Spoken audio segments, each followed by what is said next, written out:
Hi guys, it's Lori from Laura's World. Today I am going back to Canada. You guys remembered my episode with Jay from the recovery couple. He's going to come back and join us with the other half of the recovery couple, Ashley. And I'm looking really forward to this. I have some plans for the new year. I'm excited to see them together and talk to her about another woman in recovery, see how she does it, what it's been like for her. And let's take a few minutes and see what's going on. I want to talk to the both of you. It's crazy because I talk to a lot of people, and when I ask them about their significant other, 9 out of 10 times the other person they say is a normie, whatever normal means. Exactly. Whatever normal means. What is that saying? What's normal to the spider is chaos to the fly. So I happen to be married to a sober man. We've been doing this journey together for the past, it's going to be 10 years. Wow. I met him when I was 2 years sober, but we're both sober. We both do our recovery different. And then we do it together. And I think that's what works so great for us. So I would love to hear how you guys do it. I don't need to be the full strength of this one, because Ashley's growing to be, herself now. So that's what I mean. So you talk about, normal people and stuff, right? So when I first got into recovery, I was 3 months or 60 days or something, and I got myself involved with an older lady. She was 20 years older than me, in recovery, had 5 years clean and sober. That relation, because I was like, I don't want to be, I wanted, at that time, I was like, I want to date somebody in recovery because I guess I'm trying to get recovery, right? I didn't really know what it was. But back then, it was a competition. Who's on step this, and who's got more God, and who's going to more meetings, and who's sponsoring more people, and why aren't you doing? And I was like, I do not. Like, that was not a fun time for me. I do not want to be with somebody like me. I don't want to be with somebody in recovery. I will never, ever date, marry, anything when it comes to recovery again. I'll be in recovery. I'll be with somebody that's whatever normal means, because I can lie, cheat, and steal to whatever normal means. I can't lie, cheat, and steal to what is like me. And that part I didn't really like. I didn't really like that I had to be honest and open and real. Yeah. Who wants to do that?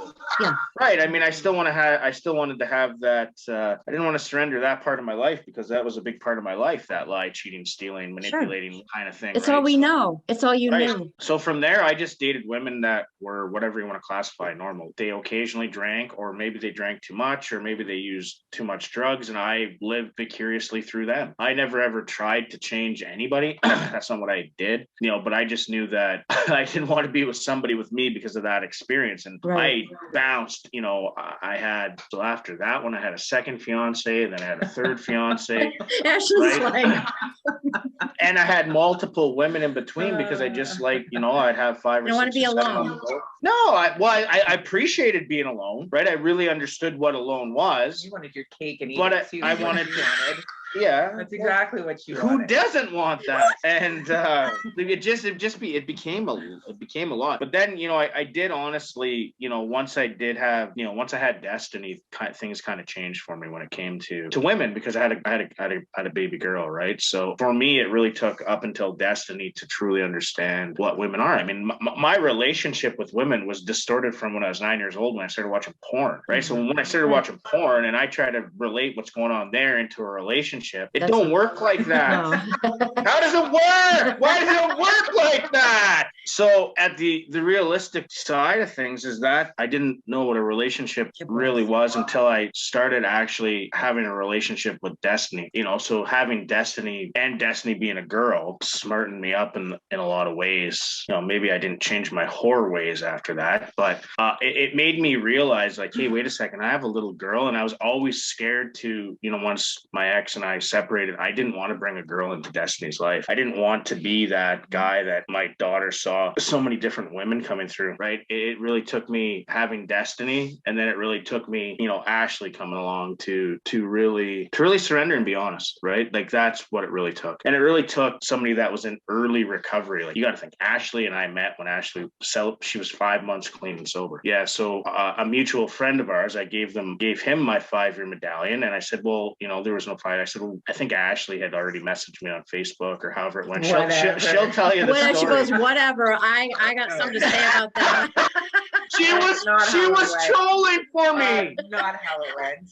Not at all. Okay, so maybe I was trolling for her. That's what you need. She got my 5-month medallion, which was really awesome on the recovery side of the world, right? It's like I got this 5-month medallion so many years ago. I passed it on to a guy that really struggled, and he got my 5-month medallion, and then it went like full circle back to Ashley, which was kind of like in the vicinity of me again. So it was kind of like how this cool recovery thing happened, and really, honestly, in the beginning, I was really just helping Ashley. I never thought that we would start dating or anything like that. She was this beautiful Texas tornado when she arrived at my door, and didn't really was at her shy and very broken like me, and in abusive relationships. And I think both of us were just like ready for somebody to really truly love us for who we truly were. And maybe we both never really experienced that until like now. I can say I haven't.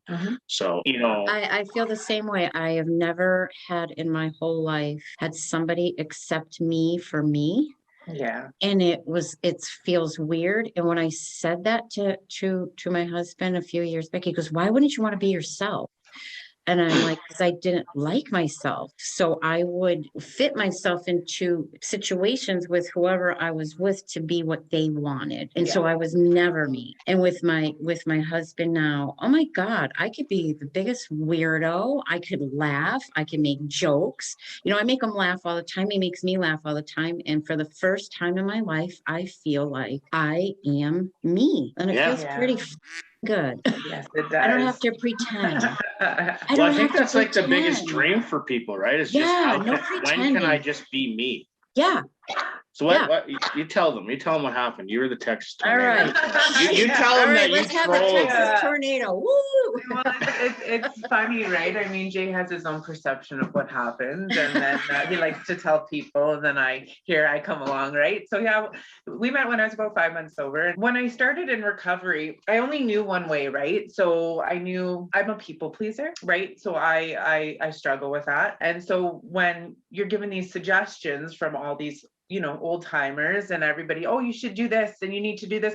Instead of just taking what worked for me, I took it all, and I'm like, I have to do it all because I don't want to hurt anybody's feelings, and I don't want to say I didn't do it, right? So I was fighting, like I was just spinning, and I'm like, this can't be recovery. This can't be what it's all about. Like I had no direction, and my feet were not planted on the ground, and I had no foundation, right? So here comes Jay, right? He just, I guess our mutual friend Lauren had spoke about me, and I guess Jay was curious. That's what I'm gonna say. He was curious, and he looked me up on Facebook. I had no idea who Jay was. Like I didn't know who he was. I had no idea his chef recovery, nothing, right? I'm like, who is this man? And that's the first thing that I thought of. I'm like, what does he want from me? Right? I was so broken, from past relationships, that I didn't think he wanted, anything good of me. He just wanted something from me. So it took a while, and he kept coming back. Like he left me alone for a little bit, and he kept coming back. Hey, how are you? And we started talking about recovery, and that was our connection. And so he was all shiny and shimmery and happy, and I'm like, ew.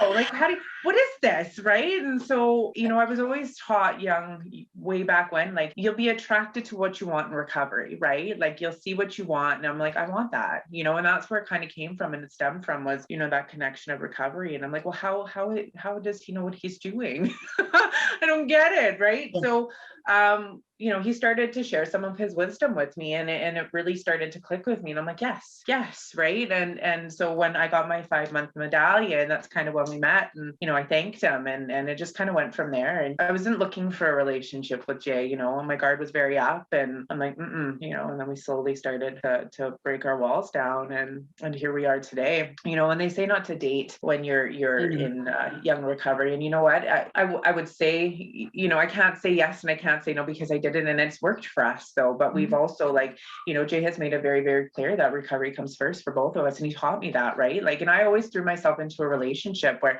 oh my God, you're paying attention to me. Oh my God, you like me. Oh my God, you love me. Oh, we need to move in. Put right? everything else to the side. Exactly. And that's how it's always been, because like you, right, I needed to fit into that person's world. So for myself as well, this is the first time I've ever been able to truly get to know myself and realize who I am and love myself, right? And I wouldn't have, I can't say I wouldn't have been able to do that without Jay, but that's where but, it's been a journey for sure. And you know, my recovery has come first, and It has to. and that's a beautiful thing, you know, that I put myself first for the first time ever in my life. We'll talk about it in the beginning, because we both were like, when I was going to Australia. Well, we were both because I was still kind of like, you know, you were a mess just as big as I was. I was in a bigger mess at 12 years old. At 12 years old. At 12 years clean and sober, I was really in a big mess. I mean, I 2010 I tried committing suicide. You know, I was really trying to figure out this co-parenting thing. Like it was, you know, there was one thing I always said to myself: I don't want to have kids if I got to go through this thing that I've watched my parents go through. Like I don't want to do like that. That was painful, right? And here now, all of a sudden, you know, I'm going through and watching, like seeing my daughter, you know, go through the stuff. And I was just really trying to figure out how to be a co-parent and try to figure out how to let go of that and not, you know, be controlled and not have to like jump at every second, which took a long time. Like Ashley taught me a lot of the stuff. I mean, Ashley was just the sounding board of me speaking, and a lot of the stuff she might not want to hear, but I had to do it to get through it, you know, and no other woman really truly understood. I don't think Ashley probably understood, because she's had, you know, 2 relationships with 2 dads and has kids, so she kind of understood what I was going through too. But it was hard for me to not you know, get a text, can you come see Destiny? Or I wanted to go see Destiny, right? For going those 7 days without seeing Destiny was really tough on me, you know, because I wanted my daughter in my life all the time. That's what I wanted. It realistically is really tough for me. Come Wednesday, I start struggling not seeing my daughter. So I really had to figure out, how do I let go of that manipulation, control, and all that stuff that was going on that side of the world with that old relationship that I had, that pretty much a lot of me was consumed by it, because I still couldn't figure out co-parenting. And how can I have this relationship with Ashley? Because I can see something really special here from the aspect that, oh my God, I'm actually allowed to just be me. Like I can be me. I can say whatever the I want to say. I can joke. I can run. I can dress stupid. You know, hey, don't put that shirt on. It's too small on you. I can see your nipples. Who the cares if you can see my nipples? Right? From the 5-month marker to the 7-month marker, it's kind of where like that was the big start of it all, right? Of like both of us wondering when's the shoe gonna drop?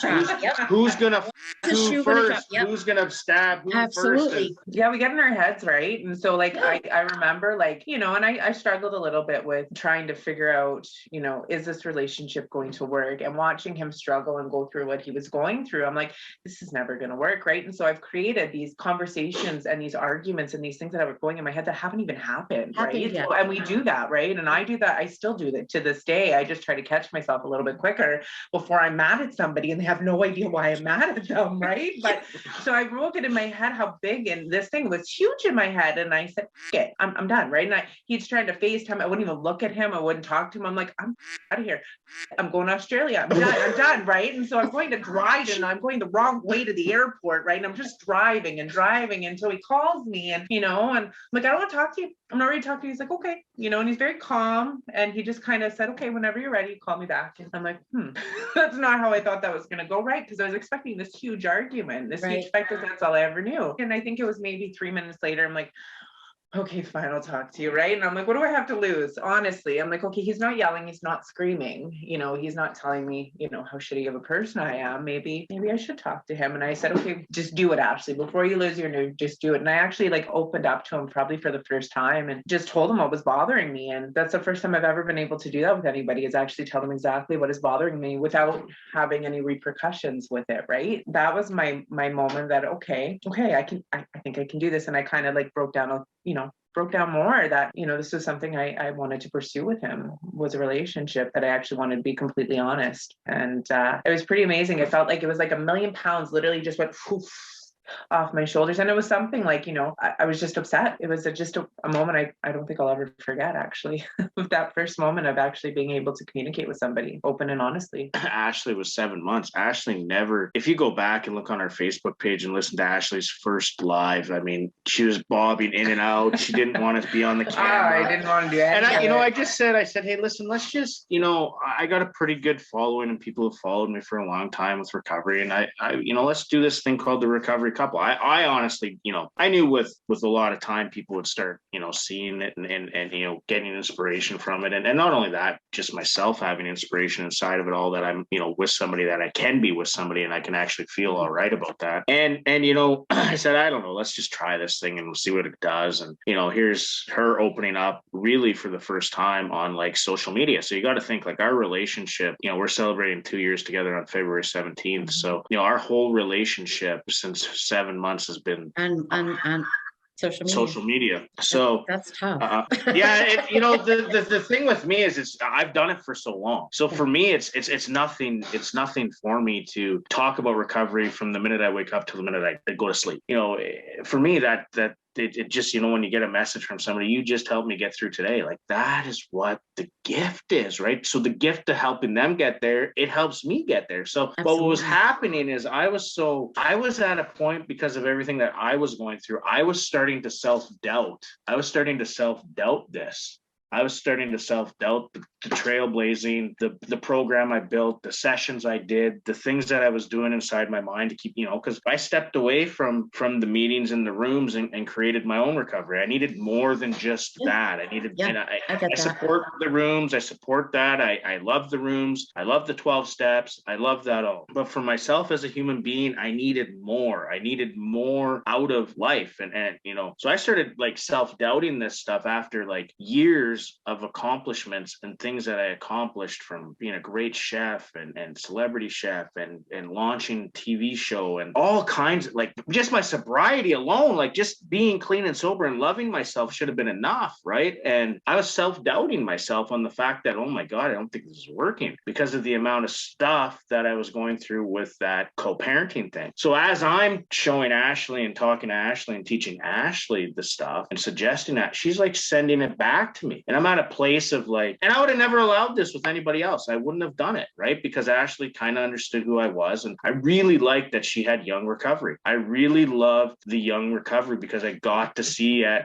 don't want to say I'm an old timer, but I got to see with a substantial amount of time, all the little things that, as somebody that has a little bit of time, you don't go through that shit. You don't, because it's water on the back. You're a rhino. You go, you dress up, you show up, you take part in life, you get the job done. You're not really paying attention. No, because you don't see them. You don't see them anymore, because now you're seeing other things, right? So here I'm seeing the things that I needed to see through her, which then reignited me and lit the fire again for recovery, right? Because I was like, oh man, I got this program and I got this and I got this, and why do I feel not feeling good? And then so she started seeing a new way, and then she started teaching it back to me, and I was like, holy cow, this is working. And then I started seeing because I started seeing her start getting some things, right?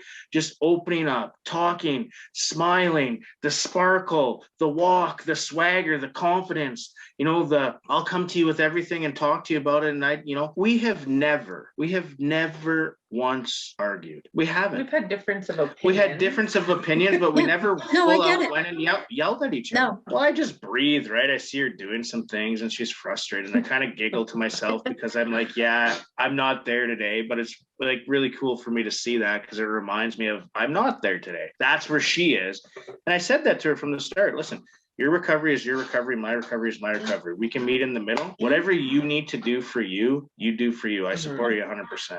Yeah. You're going to have to understand what I do for me. And this is full tilt for me. This is what I do. This is my life. This is what I do. I mean, Ashley just celebrated 27 months on December 9th. I saw that. And, I was like, yeah, girl. Ashley But you would tell him you never got past 90 days. Yeah, well, this is my second time in recovery. So I went to treatment and I did a 28-day in-house program in Timmins, Ontario. And I did the best I could at the time, right? So I found that, where I am now, I was very mature, right? You're very young in just trying to stay sober, right? In those first month. And so then I come and, I never admitted I was an alcoholic. I admitted I was an addict, but I never admitted I was an alcoholic. And my brain, what an alcoholic was what my dad was, right? And I wasn't my dad. So I'm not an alcoholic, right? So I had this idea in my head of what that looks like, right? I could still hold a job, I did at that time, so when I was 90 days clean, I decided I could drink about it, right? So I was still in control of, I was driving that bus, right? Well, I will only drink on this, I won't use, right? That'll be fine, right? And that did not last very long, right? And before I knew it, I'm hiding and, I'm in bedrooms and music. It was awful. And so it was somebody else's relapse. It was somebody I was with at the time, their relapse that kind of just went like boom. And I'm like, I can't do this anymore. I'm going to die. Like, I don't have any more time, right? So once that came around and I said, okay, so September 9th, 2019 was the last time I used or drank. And, Congratulations.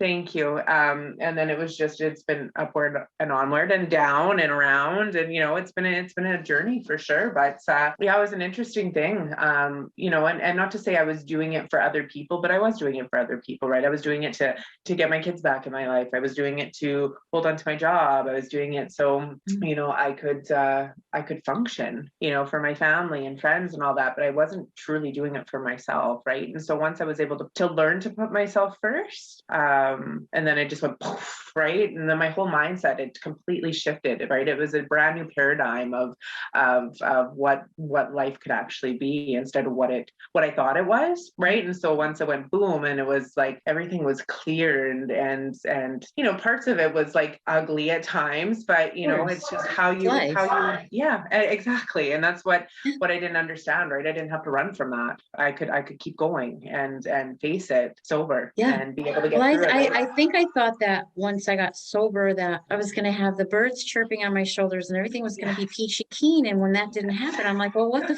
did I get sober for then? Right? I did the exact same thing. Like even doing the 12 steps, I'm like, do I get a cookie or do I get a medal after the 12 steps? Then what? Like then what happens? Right? Yeah. So I just didn't understand. And like after treatment, I'm like, okay. Right? This really hurts. I don't like this. This is work. Yeah. Oh my God, I'm tired. I'm beat down. Who the hell wants to do this? Exhausting. Right. And I thought after 28 days, my family was going to forgive me for everything I've done. And my children were going to be happy. I'm good now. Mom, right? And it was an eye opener for sure. And once it's like I said, once my paradigm shifted into I want to be in recovery and I want to work recovery and I want to live in it instead of just doing it, right? There's a huge difference for myself. It's being sober and actually living in recovery. And once I was able to figure out what those meant and where I was and where I wanted to be, then here I am, and so like even I look at like pictures of myself even from before and I don't even look like the same person. People don't recognize me and I'm okay with that. I'm okay with people not recognizing who I am, right? So like even, I came back to my house where I used really heavy and I've completely changed it and redone it and, starting to do it. And, and people that I used to use with, I see and they don't recognize me anymore. So or they do and they're like, how did she get that, right? So well, and beautiful too, all the women that are reaching out to you through the even the Shaw thing, right? TV series, like you have your own TV series. I don't have my own TV series. I did an interview. No, we have our own TV series. Yes. No, I don't.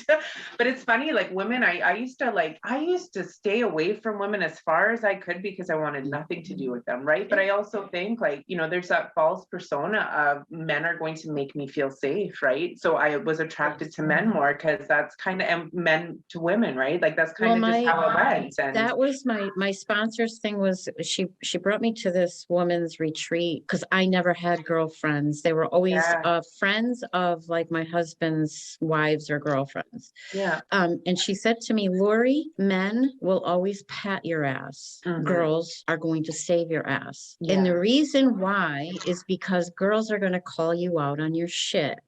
Yeah. Guys aren't. So my first 8 months in sobriety, I hung around with a bunch of bikers. I love them. I still Yeah. love them. They're still my friends and they've got 20, 30, 40 years, whatever they have, but I felt safe. They Yeah. never said to me, "So Lori, how do you feel?"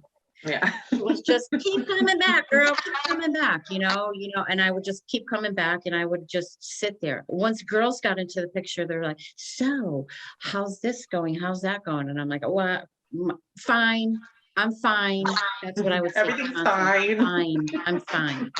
But girls are going to call you out on your shit. It's all in the thinking, right? Like, so it's not even like Ashley understands today that it's not the drugs and alcohol. No, it's Our not. thinking led It's us the to the thinking. drug. Our thinking, our thoughts, our patterns, which then trigger us, right? Like Ashley and I both had a really tough year this year. From a business side, I had a real tough year, and from a personal side, Ashley had a real tough year. Mhm. So we both had a real tough year and kind of different spectrums. And Ashley took care of Ashley how Ashley took care of Ashley. So Ashley kind of stepped away for a bit, never went on social media a lot. We Yeah. still can, Take a break. we still did our commitment. She did still do the commitment with the recovery couple on every Sunday or Monday night, even though she didn't want to do it. There was times I could tell she's like, and I'm like, no, you have to do this. You made a commitment. This is the Right. one thing you do. So you talk about, calling people out on stuff. Like, so with Ashley and I, there's the friend that I first was, and then there's the boyfriend, right? The friend calls Ashley out on her stuff because I love Ashley for Ashley, right? So when I see Ashley starting to do things, I call her out on it. And she tends to listen a little bit better than once she did before, right? So, and then she will do the same thing for me. She'll say, you're doing this.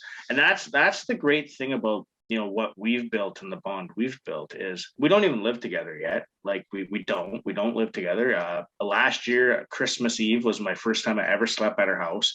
About 6 months ago, I had a shower at her house. So for me, I talked about this last time with you. Why would I want to Russian roulette my recovery when I did that with my using? Right. So I don't want to Russian roulette my recovery. Now, I have Russian rouletted a lot of other things inside of my recovery. There's one thing I never Russian rouletted was my recovery. I've always allowed my recovery to do what my recovery is supposed to do through a process of thinking, thoughts, patterns, and triggers. But so I was like, okay, I'm not going to Russian roulette this relationship. If this relationship is what it is, and if I love Ashley as much as I truly, truly do, because I'll be giving her a shout out and I'm crying in my truck. Like I've never done that with a female before. I don't cry over a female, right? It's I know how hard she works to get what she has, and I can appreciate the work because I watch it. But I'm also touched that she was open enough to try something that I have done for so long and actually got it and continues to use it, and then also teaches other people, right? What also is exciting is, I want to talk about this a little bit, is Ashley is starting to kind of branch out on her own in the recovery aspect of the world, which I've always wanted. It's always been Ashley and me, and it'll always be Ashley and me, and it'll always be the recovery couple. I mean, we're coming up on 93 lives this tonight. 93 lives tonight, strong. That's awesome. But Ashley, I've always said to Ashley, I said, you got a powerful story, girl. You women in recovery are the most beautiful thing for other women in recovery. And I just wasn't fortunate enough to have one beside me until she came along. So, I'm grateful that Shaw TV has reached out to Ashley. Now they're actually doing a story on Ashley's recovery. Tell them. Yeah, Tell them. Yeah. It was nice. Vicky from Shaw reached out to me, and she's seen, like, because we did our recovery couple on Shaw, and I guess she had asked Jay, and Jay gave her my number, and her and I started having a conversation, and I agreed to it, even though I'm like, I'm kind of, I'm still like, what do I have to say, right, to other people, and I that still hinders, right, and but it's like, you know what, no, I do, I have a great message for other people, and somebody's story is going to relate to what my story is, right, and that's what it's all about, right, is being relatable and people being able to understand and go, yes, I get it, but the beautiful thing is that my children, both my daughters, they agreed to go on with me, which is great healing for them. I just got the chills. That's awesome. So they can, I'm listening to my youngest is 15, and listening, because we talk about recovery, and so her language is very, very it's very appropriate. So instead of having a mom who was a drunk and a drug addict, having a mom who was an active addiction, right? So she's very like, I was so proud, of how she spoke, but how she, like, when I was using, right? Because it was all the time, I was either high or I was drunk or both all the time, right? So that's all but she just knew, she's like, that's not my mom. That's not my mom, right? So how she was able to, and just to listen to her stories and how she coped, and having a mom in addiction and an active addiction to having a mom in recovery, and what it's done for her and I, right? And so then my oldest is 20, and we're actually going to go pick her up tomorrow. I'm very excited from school, but she's going to have her part, and she's actually really looking forward to it. I didn't know if she would be excited or not, but I'm really proud of them, and I'm really happy that they're able to share, and hopefully help young people and kids who have parents who are in active addiction, and that's amazing. So I'm really looking, I'm really, she has hers, and then the three of us will do ours as well. So it's, I used to always try to think about what I was going to say, right? So then I'm not actually understanding what I'm saying, if that makes sense. And now I just go, okay, it just comes out. Well, and that's the same thing when I used to go like in early, like, and I started just recently going back to AA. I kind of shied away from I shied away from recovery in a sense. Not a resentment, but I was, Jay and I do our recoveries different, right? So there's times where I'm like, you need to go over in the corner. You're too much for me, right? And sometimes I'm like, I just need a minute. I need a minute. And so I kind of just put the brakes up, and he called me out on my stuff. I was starting to get very angry, and he's like, and I said, okay, so where did I start? And AA. And as soon as I started going back, it was kind of like, right. And I don't go often. I don't go, I don't go 2-3 times a day, or weeks, right? I go once a week, sometimes once every 2 weeks, and I'm okay with that, but that's what I need. And it's just, there's something magical about it for me. And it's a beautiful thing. So I started going back to that, and it's been lovely. I never in a million years ever saw myself being where I am today. Never in a million years did I ever think this is what recovery would give me. And I'm so blessed, and I'm so grateful, and it's truly, I used to put 110% into using, right? I would do whatever I had to do to get my next drug or my drink. So why wouldn't I put 110% into my recovery? And I tell people that, and I tell these young girls who I never thought, I'm like, I never used to either until I actually started doing it, right? But you can't stop when it gets hard. And I see a lot of women struggle with this, right? And I get it, because I used to struggle all the time, where you just don't know what to do anymore. So what do you go back? You go back to using. Absolutely. That's what right? And that's what feels good, as much as it does, and it does. But if you keep putting one foot in front of the other, things will change. And well, what's beautiful is you have an arsenal of tools today. You have a toolbox that you are so equipped that you understand that your thinking takes you there, right? Whereas a lot of people, I ask a lot of people with type recovery coaching, tell me what a relapse is. I used. No. It's your thinking, it's your thoughts, it's your patterns, it's a series of events, right? It's not the alcohol and drugs. The alcohol and drugs is just what distorted this so that kept you going, right? So she has a great understanding of stepping away from AA when she first met me, and really understanding what the program I work, right, and what I've done, to then going back and appreciating what AA is.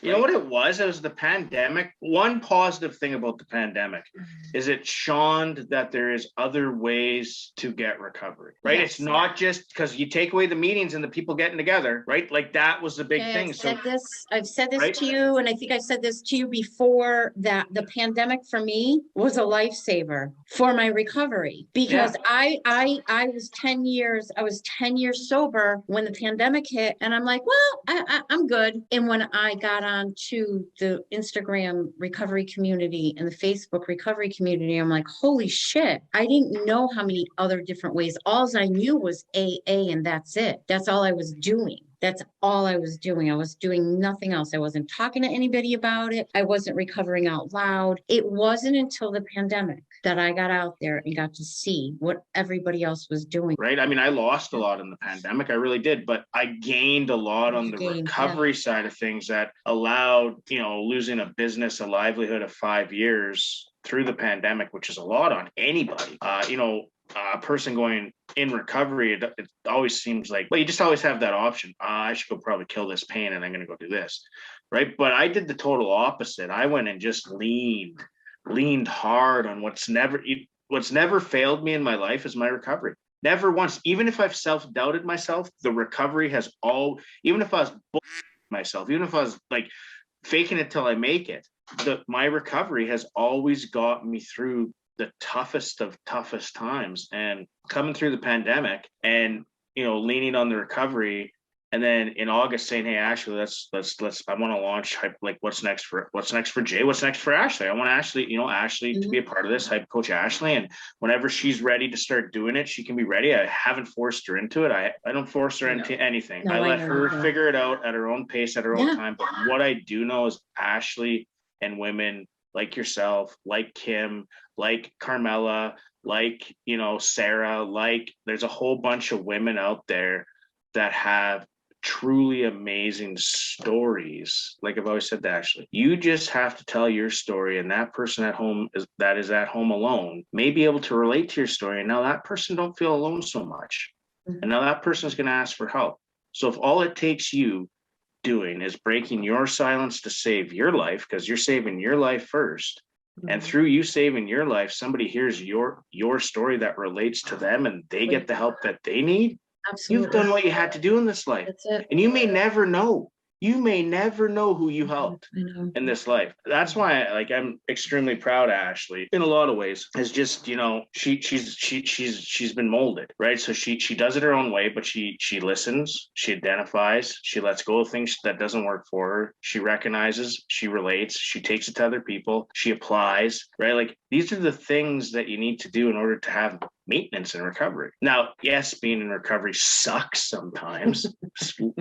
Is life. Life sucks. It does suck. But you'll never ever get the love and appreciation that you get inside of recovery anywhere. You won't. There is nothing. I have been at this game for a long time. I've tried so many different things to find love. There is not a single thing in the world that can touch giving back something that was so freely given to you. So 2022, I want us to, I'm already hitting it and have for a while. I want Ashley and I to hit the road and share the story of a couple that found each other, two broken people, just like we do. And also, the growth of hyper recovery coaching over the next year is going to be phenomenal. I mean, it's amazing to see what's happening now, and just actually having my partner, my partner in crime, my partner in life, actually, as much as maybe she doesn't want to hear it all the time, she does support it and loves the idea. And, that's the main thing, her being a part of that. And, it makes it work, right? Just being more visible, I think, is the key right now because of so many things that are going on in the world. All of us as recovering alcoholics and addicts just need to be more visible for people, so people don't feel, over the last 12 months, 100,000 people in the US overdosed. That's that breaks my heart. It breaks my heart to a point of, we need to get louder. We need to get prouder. We need to recover out loud more. We just have to, we have to do more. My hope and wish is that at least one person sees this, guys. And I'm sure more than one person is going to see this, but one person is going to say, wow, that really I've had 4 people reach out to me since you put that up on YouTube. Mine. I did too. I had a lot. Thank you. One person said, I didn't get a chance to see what the name of the book was because of your filter. Hold it up one more time. It's the Hype Journey to 30, and you can actually get it on Amazon. So you can get it at amazon.com.ca.uk. Whatever the Amazons are. It's all over Amazon. You can also get the Journey Journal. So the Journey Journal goes hand in hand with the Hype Recovery Coaching book, because I like to call it journey journaling, not just journaling, because we're on a journey of journaling our lives to make ourselves feel better, right? So the Journey Journal goes hand in hand with the Hype Journey to 30 program. So both the books are up on Amazon. You can grab them. At the end of this year, we'll have the Journey to 90 launch. So we'll actually have 2 physical programs. So we'll have the Journey to 30, which is a 6-week program. And then we'll have the Journey to 90, which is a 3-month program with sessions. And then also, the beautiful thing here, I think I showed you this, is at the end of the Journey to 30, we partnered up with Simone at Firebox Glass. Her sister Susan is visually impaired and a person with autism. She's physically handcrafting every single one of these beads. Beautiful. So we call it the Journey bracelet. You get the 6 beads. Each single bead has a color and a meaning to the session. session. For me, opening up opportunity for all forms of life is the way I want to be. It's not just about opening up opportunity for a certain place, right? I like to open up opportunity for all, and the visually impaired and person with autism are so amazing. Their art are so amazing. Yeah, near and dear to my heart. Yeah, Ashley has worked with them for 10 plus years. Well, I work with people who have intellectual and developmental disabilities for the last 12 years, and I work in employment services. So I work with people in their jobs to ensure that they're doing the job to the standard of their employer. So it's giving opportunity to people who, don't know their gifts and their talents and their skills yet, and getting them to shine and show those off. And so it's pretty amazing to have all people have opportunity in life, right? To be part of a community and have employment and get a paycheck and, have a spot in the world that they can call their own. The opportunity is going to come in early spring of 2022, where we're going to start bringing on more coaches as we bring in more clients in order to help more people. So the opportunity to be an actual coach, which is exciting because we're really breaking the mold when it comes to lived experience people, right? Because that's what this program is built on. Our program is built on lived experience people. It's not built on, yes. I went to school for 20 years and I'm a counselor. I went to school for 20 years and I'm a psychiatrist. Although if the psychiatrists, counselors, and the lived experience people came together, we'd help so many more people versus dividing us all. But, we're loud and proud about being the foundation of lived experience people helping lived experience people. And we lived experience people understand and can feel what a person goes through more than what other people can feel, people going through. So I'm really proud of that. I'm really proud that the government has actually kind of been open to listening to us about the programs and sessions, from a corrections side of things to an Ontario work side of things to really helping out the ground level people where I came from, right? Because there was no help there for me. So I have a real big passion about getting into the jails and institutions to really help out inmates get the life that they deserve, because I never felt like I deserved a life. So I just kept the life I had. And, I want to tell those inmates that, hey, listen, you can have a life. Just like I didn't think I could, I do have a life today. And I want to go into the jails and help out the jails. And they already show the recovery couple in the Kenora jail. They have both Ashley and our stories on the female side and women's side inside the jail. So that's pretty cool. The Journey to 30 book is sitting inside the Kenora jail right now. That is like a huge dream of mine when I drop that off. You guys are amazing. I love watching everything, and I love your energy. I love your passion. When I tell you, like I've met a lot of people that have passion for recovery, Jay, but my goodness gracious, you are at the top. Man, I love that. It shows people that anything is possible. Anything is possible.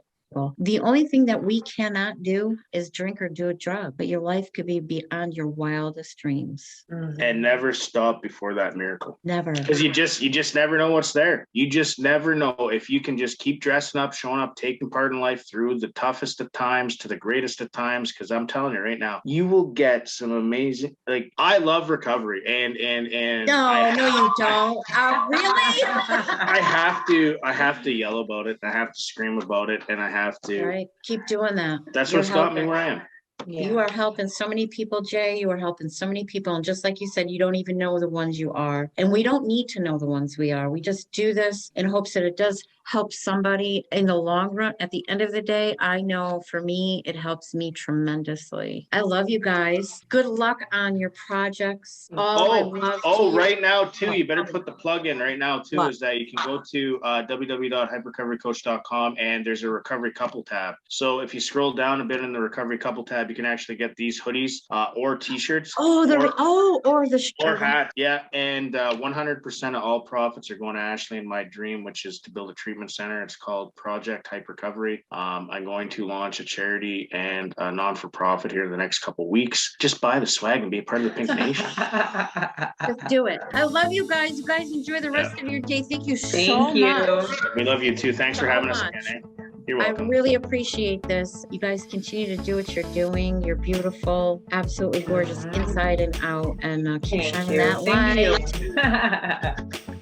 We'll talk to you guys soon. We love you. Yeah. Bye, guys.